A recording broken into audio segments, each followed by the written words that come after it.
Ne vas-tu pas contribuer davantage à la maison si tu veux être ce genre de femme? Tu devrais peut-être partir. Je suis restée assise, abasourdie par les mots durs de ma belle-mère. Son regard froid et intense me transperce. Francisco nous tient, et nous n'avons plus besoin de toi.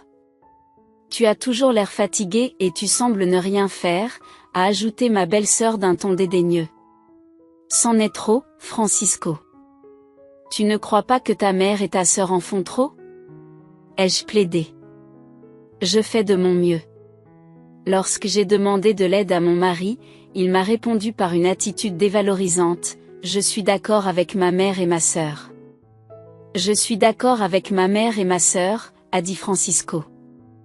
Je suis occupé par mon travail et cela devient un problème si tu n'aides pas aux tâches ménagères. De plus, ma relation avec la nouvelle fille à temps partiel progresse, et tu n'es qu'un bagage. Peux-tu rapidement faire tes valises et aller vivre ailleurs? Choquée par les paroles de François, j'ai jeté un coup d'œil sur eux trois. Ils semblaient tous m'en vouloir. Une bouffée de rage est montée dans ma poitrine. J'ai pris une grande inspiration. J'ai pris une grande inspiration pour me calmer et j'ai dit, je comprends. J'ai besoin de temps. Ma belle famille, qui s'était appuyée sur moi, était en train de s'effondrer. Je m'appelle Michel et j'ai 32 ans. Je travaille assidûment, tant à mon travail qu'aux tâches ménagères. Il n'est pas rare que les femmes continuent à travailler après le mariage, mais j'aime vraiment mon travail et je m'efforce de réussir dans l'entreprise que j'ai rejointe juste après l'université. Un matin, alors que je me préparais pour le travail, mon mari Francisco s'est approché avec un regard suppliant. « Michel, peux-tu t'occuper de ceci ?» Il m'a tendu un dossier rempli de reçus et de factures. Il m'a dit, « Tu devrais gérer correctement les finances du café. » J'ai souri et j'ai répondu, « Désolé.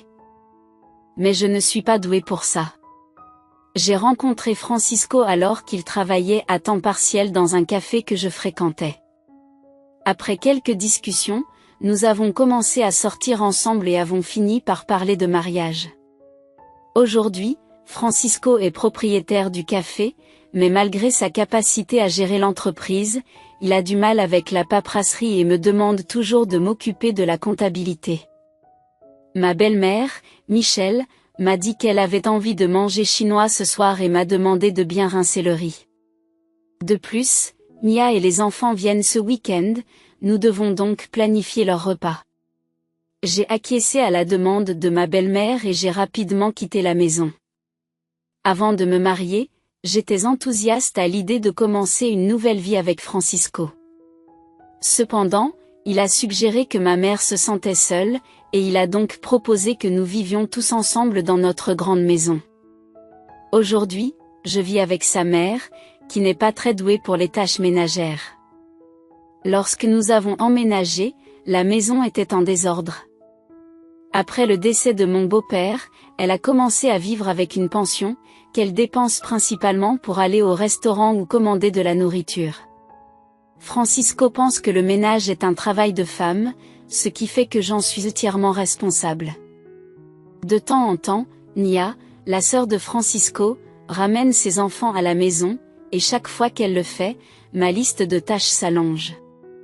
Je ne peux m'empêcher de penser qu'un nouveau week-end chaotique approche, des week-ends qui devraient être paisibles.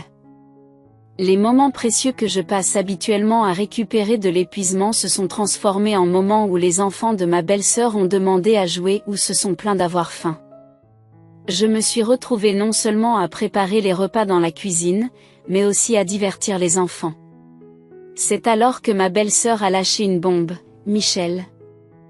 Je vais divorcer et nous reviendrons vivre ici avec les enfants le mois prochain. » J'ai été surprise, pendant un instant, j'ai perdu les mots. J'ai été surprise, pendant un moment, je n'ai pas su quoi dire. « Tu as quelque chose à dire ?» a-t-elle demandé. Non, je réfléchissais. Cela a dû être difficile. Quand « Je veux déménager le plus tôt possible, a-t-elle répondu. Surprise d'apprendre que ma belle-sœur et ses enfants allaient emménager, j'ai espéré qu'elle m'aiderait peut-être et que les tâches ménagères deviendraient plus faciles à gérer. Alors que nous avions une relation normale, je pensais que ce changement nous rapprocherait et qu'elle participerait aux tâches ménagères. Malgré mon attitude positive, la réalité avait d'autres projets. Peut-être parce qu'elle a grandi avec ma belle-mère, ma belle-sœur. Il semble qu'elle évite de faire le ménage et préfère passer son temps à se détendre sur le canapé, à regarder la télévision et à grignoter.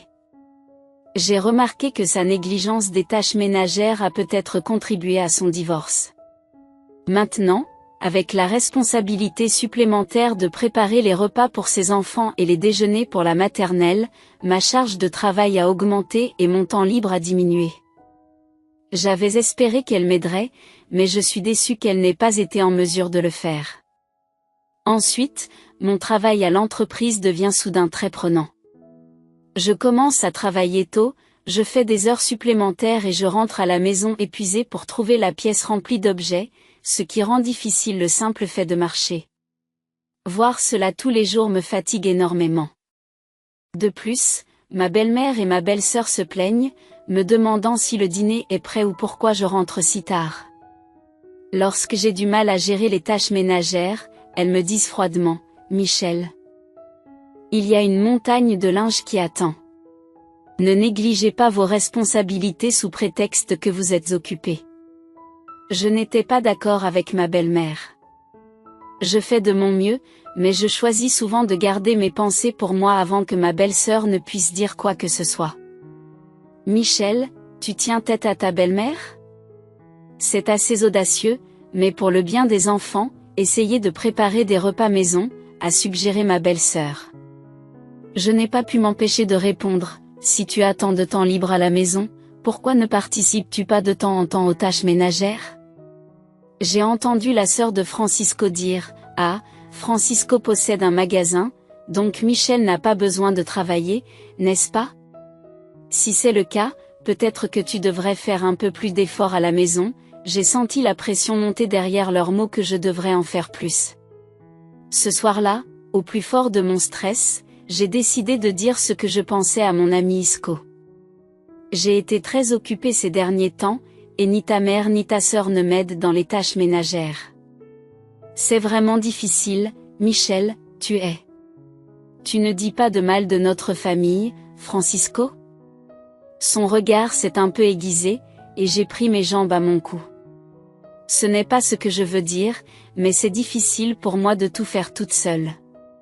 Si tu m'aidais de temps en temps, ce serait un peu plus facile pour moi. Je suis occupée à gérer le magasin. C'est différent d'un travail normal. Les tâches ménagères incombent à la femme, n'est-ce pas ? Bien que déçue par sa réponse, je me suis assise et j'ai réfléchi. Une bonne idée m'est soudain venue à l'esprit, et j'ai silencieusement tapé du poing. J'ai immédiatement saisi mon smartphone, ouvert ma boutique en ligne préférée et commencé à ajouter les articles nécessaires au panier. Une fois l'achat terminé, je me suis couché satisfait. Quelques jours plus tard, mes nouveaux appareils ménagers électroniques, qui allaient devenir mes bouées de sauvetage, ont été livrés à la maison, le dernier lave-linge, un robot nettoyeur qui atteint tous les coins de la pièce, et un cuiseur de riz qui cuit du riz délicieux sans trop d'efforts. Chacun d'entre eux a été un sauveur, rendant ma vie quotidienne un peu plus facile et plus gérable.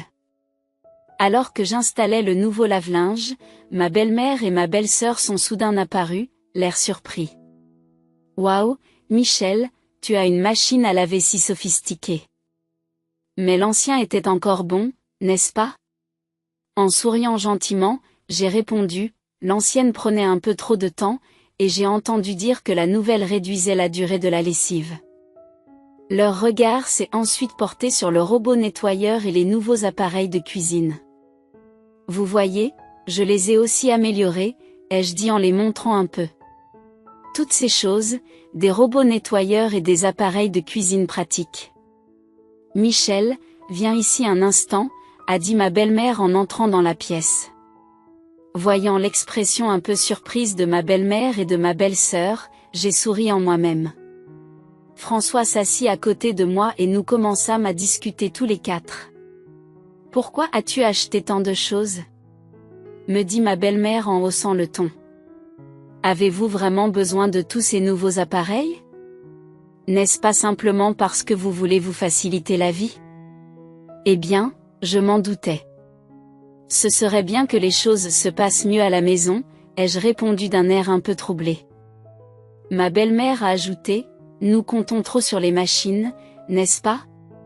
La belle-sœur a fait un signe de la main, mais j'ai répondu, « Les appareils que nous avons peuvent encore servir. » Francisco travaille dur pour gérer son magasin. « Peut-être devrais-tu être plus économe », lui suggère sa sœur. Francisco a acquiescé, à voix basse, j'ai murmuré, « Tu as peut-être raison. » Il y avait une pointe de colère dans les yeux de ma belle-mère ? Et j'ai trébuché sur mes mots. « Tu penses à notre ménage ?» s'est-elle exclamée. « C'est vrai, mais je suis un peu épuisée, ai-je répondu. Ma belle-mère a haussé le ton et s'est exclamée, « Ça suffit. Je n'arrive pas à croire que tu es notre belle-fille. » Ma belle-sœur a ajouté d'un air dégoûté, « Je veillerai sur Francisco. Nous n'avons pas besoin de quelqu'un comme toi ici. » Quand j'ai regardé Francisco, il a dit froidement, « Je comprends ce que maman et ma sœur disent.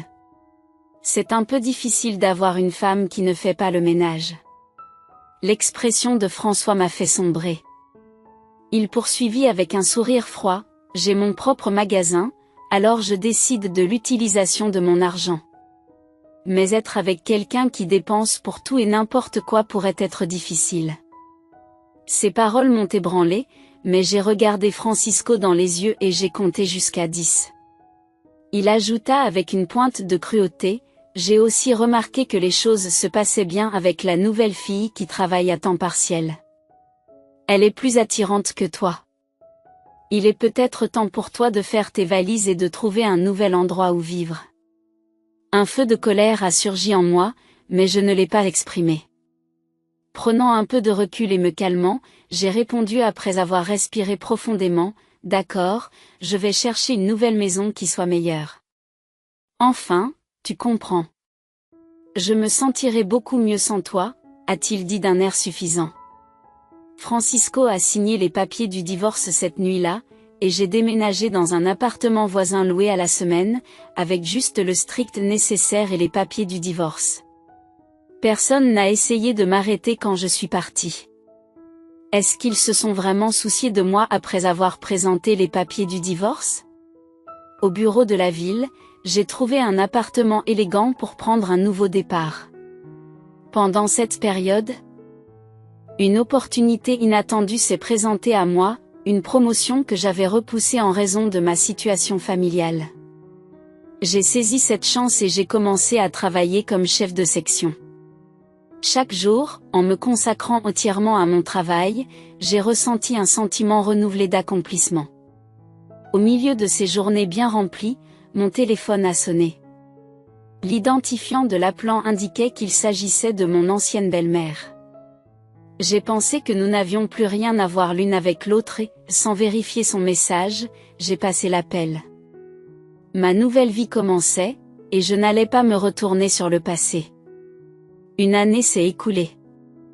Un week-end, alors que je me détendais dans ma chambre en écoutant ma musique préférée, mon téléphone a de nouveau sonné. À ma grande surprise, c'était mon ancienne belle-mère qui se demandait ce qu'elle voulait après tout ce temps. J'ai décroché, « Bonjour, quelque chose ne va pas, Michel ?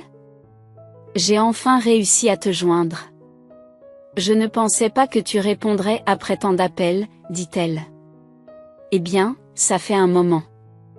Qu'est-ce qui se passe ? Ai-je demandé.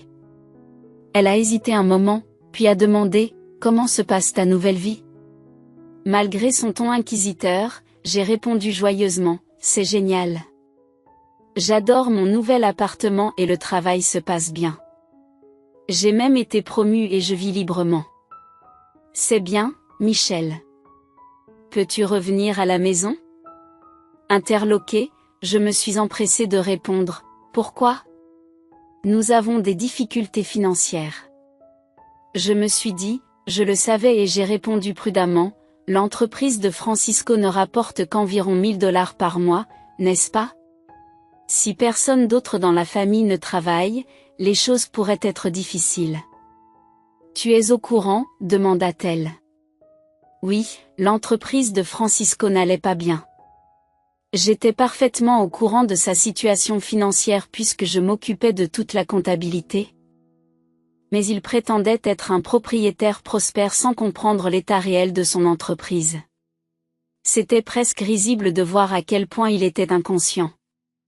Je m'occupais de toutes les finances et de l'approvisionnement, alors bien sûr, j'ai senti son choc.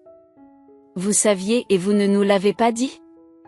Nous n'avions aucune idée que tu réussissais si bien dans une si grande entreprise ou que tu contribuais autant, s'est exclamée mon ancienne belle-mère à propos des dépenses du ménage, et j'ai admis que je contribuais à hauteur de plus de 3 000 $ par mois.